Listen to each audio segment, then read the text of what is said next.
Alright, so we back with another day in the life of a master tech. As you can see, I'm diagnosing a coolant leak on this 3.6 liter. And look at there, boys. We got a water pump leak. Here I got my Olight laser showing you where it's dripping from right there. There's a little freeze plug. Customer approved the replacement of the water pump. Your boy got that in and out quick and easy. Look at that. That right there, that little plug in there, as you can see, that's where that was leaking from. Very common. And I got a customer station. Here's a squealing noise. The belt started to shred and definitely found that the idler pulley there is failed, causing the noise. So yeah.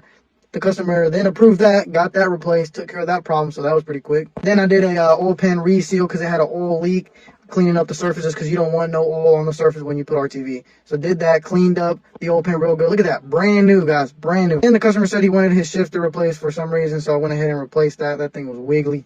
Then, bro, how do you manage to blow your tire like this? I don't even know how. Then after lunch, I got a oxygen sensor and replaced that. That thing got a nice color to it, matches the car, to be honest. But yeah, went ahead and replaced that. Then we also replaced the purge valve because it was leaking. Had a small evap leak detected, and it was from the purge valve. So yeah, we got that done, and that was pretty much it for today. Let me know what y'all think.